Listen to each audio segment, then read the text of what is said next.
കുടുംബകോടതി വിഷയങ്ങളുമായി ബന്ധപ്പെട്ട് വരുന്ന പുതിയൊരു വീഡിയോയിലേക്ക് എല്ലാവർക്കും സ്വാഗതം. വീഡിയോ കാണുന്ന ആർക്കെങ്കിലും കുടുംബകോടതി വിഷയങ്ങളുമായി ബന്ധപ്പെട്ട് എന്തെങ്കിലും സംശയങ്ങളുണ്ടെങ്കിൽ കോൺടാക്ട് ചെയ്യാം. WhatsApp number +91 79 94 97 14 19. ഒരു വട്ടം വിളിക്കുവാനുള്ള കൺസൾട്ടേഷൻ ഫീസ് 500 രൂപ ഗൂഗിൾ പേ ചെയ്യുക. സ്വന്തമായി ഗൂഗിൾ പേ ഇല്ല എന്നുണ്ടെങ്കിൽ ഫ്രണ്ട്സിൻ്റെ ഗൂഗിൾ പേ ഉപയോഗിച്ചുകൊണ്ടും എമൗണ്ട് പേ ചെയ്യാവുന്നതാണ്.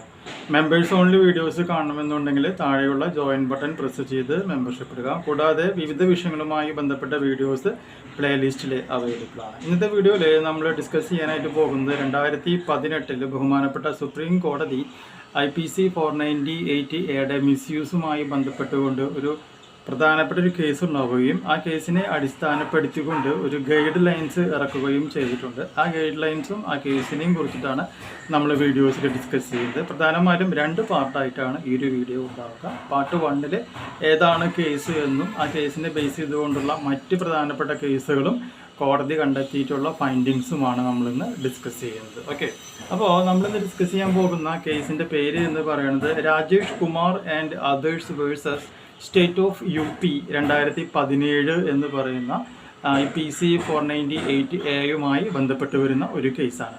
ഈ കേസിലെ പ്രധാനപ്പെട്ട പോയിന്റുകൾ എന്തൊക്കെയാണെന്നുള്ളത് നമുക്ക് ആദ്യം നോക്കാം. അതായത് ഈ കേസിൽ പറയുന്ന പോയിന്റ് ഇതാണ്: in the present case the husband along with other relatives was accused for causing cruelty to the wife in demand for dowry എന്നുള്ളതാണ് ഈ കേസിൻ്റെ കാതലായിട്ടുള്ള ഒരു പോയിന്റ് എന്ന് പറയുന്നത്. അതായത് ഭാര്യയിൽ നിന്നും ഡൗറി ചോദിച്ചുകൊണ്ട് ഭർത്താവിൻ്റെ മറ്റു ബന്ധുക്കളും ഈ സ്ത്രീയെ ശാരീരികവും മാനസികവുമായി പീഡിപ്പിച്ചു എന്ന് പറഞ്ഞുകൊണ്ടാണ് ഭാര്യ ഈ രാജേഷ് കുമാറിന് എതിരെയായിട്ട് 2017 കേസ് കൊടുത്തിട്ടുള്ളത്.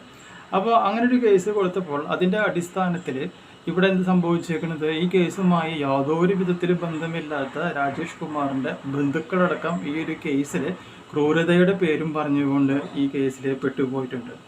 ഓക്കെ, അപ്പോൾ ബന്ധുക്കൾ കോടതിയോട് പറഞ്ഞിട്ടുള്ള പോയിന്റാണ് നമ്മൾ സംസാരിക്കുന്നത്. അതായത് however the other relatives demanded that there should be certain guidelines to prevent over implication എന്നാണ് പറയുന്നത്. അതായത് ഈ കേസുമായി യാതൊരു വിധത്തിലും ബന്ധമില്ലാത്ത ഞങ്ങളെപ്പോലെയുള്ള ബന്ധുക്കളെ ഉൾപ്പെടുത്തുക എന്ന് പറയുന്നത് തികച്ചും അന്യായമായിട്ടുള്ള ഒരു കാര്യമാണെന്നും അതുകൊണ്ട് ഞങ്ങളെപ്പോലെയുള്ള ആളുകളെ ഈ കേസിൽ നിന്നും ഒഴിവാക്കുവാനായിട്ട് ബഹുമാനപ്പെട്ട കോടതി സുപ്രധാനപരമായിട്ട് എത്രയും പെട്ടെന്നൊരു ഗൈഡ് ലൈൻസ് ഇറക്കണം എന്നുമാണ് ബന്ധുക്കൾ സുപ്രീം കോടതിയോട് ആവശ്യപ്പെട്ടിട്ടുള്ളത്.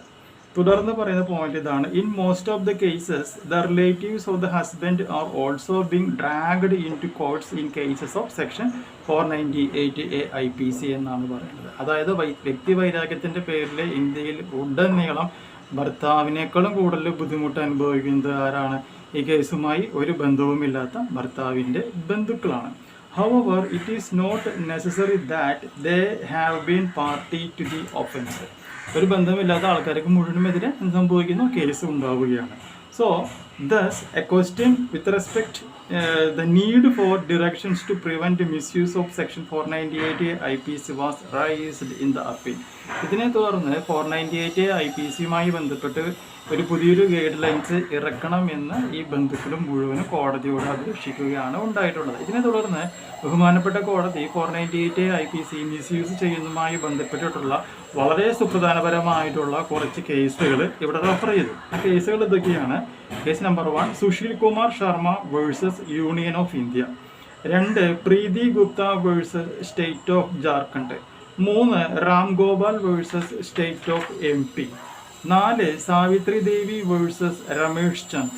ഇതൊക്കെയാണ് ഇന്ത്യയിലത്തെ ഏറ്റവും ടോപ്പായിട്ടുള്ള 498A IPC മിസ്യൂസ് ചെയ്തിട്ടുള്ള കേസുകൾ. കൂടാതെ 243ാമത് ലോ കമ്മീഷൻ റിപ്പോർട്ടും അതുപോലെ തന്നെ 140ാമത് രാജ്യസഭാ കമ്മിറ്റി റിപ്പോർട്ടും 498 IPCയുമായി ബന്ധപ്പെട്ട് ഒരു ഗൈഡ് ലൈൻസ് ഉണ്ടാക്കുവാനായിട്ട് സെഷൻസ് കോർട്ടിനെ പ്രേരിപ്പിക്കുകയാണ് ഉണ്ടായിട്ടുള്ളത്. അതിനെ തുടർന്ന് ഈ പറയുന്ന കാര്യങ്ങളെല്ലാം ഉൾക്കൊള്ളിച്ചുകൊണ്ട് സുപ്രീം കോടതി എന്ത് ചെയ്യുന്നു? ഒരു ഗൈഡ് ലൈൻസ് ക്രിയേറ്റ് ചെയ്യാണ്. ആ ഗൈഡ് ലൈൻസിൽ പ്രധാനമായിട്ടും 7 കാര്യങ്ങളാണ് മെൻഷൻ ചെയ്യുന്നത്. ഒന്നാമത്തത് ഫാമിലി വെൽഫെയർ കമ്മിറ്റി രൂപീകരിക്കണം, 2 ഇൻവെസ്റ്റിഗേഷൻ ഓഫീസർ ആരാകണം, 3 സെറ്റിൽമെൻറ്റിനെ കുറിച്ച് സംസാരിക്കുന്നു, 4 bail matters 5 issuance of red corner notice, 6 clubbing of cases, 7 personal appearance എന്ന് പറയുന്ന 7 കാര്യങ്ങളെ കുറിച്ചിട്ടാണ് ഇതിൽ നമ്മൾ സംസാരിക്കുന്നത്.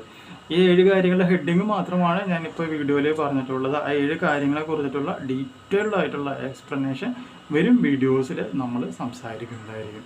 498 IPC പോലെയുള്ള കാര്യങ്ങൾ വളരെ സീരിയസ് ആയിട്ട് കൈകാര്യം ചെയ്യാനും പഠിക്കുവാനും മനസ്സിലാക്കുവാനും ആഗ്രഹിക്കുന്ന ആൾക്കാർക്ക് ഈ വീഡിയോ തീർച്ചയായും യൂസ്ഫുൾ ആയിട്ടുണ്ടാകുമെന്ന് വിചാരിക്കുന്നു. അടുത്ത 2 എപ്പിസോഡും കൂടി ഇതിനുണ്ട് എന്നുള്ളതും കൂടി മനസ്സിലാക്കുക. ഈ ഒരു ഇൻഫോർമേഷൻ നിങ്ങൾക്ക് യൂസ്ഫുൾ ആയിട്ടുണ്ടെങ്കിൽ തീർച്ചയായും നമ്മുടെ ചാനലൊന്ന് സബ്സ്ക്രൈബ് ചെയ്യുക. തൊട്ടടുത്ത് കാണുന്ന ബെൽ ബട്ടണും എനേബിൾ ചെയ്യുക. പുതിയൊരു വീഡിയോ ആയിട്ട് വീണ്ടും കാണാം. ബൈ.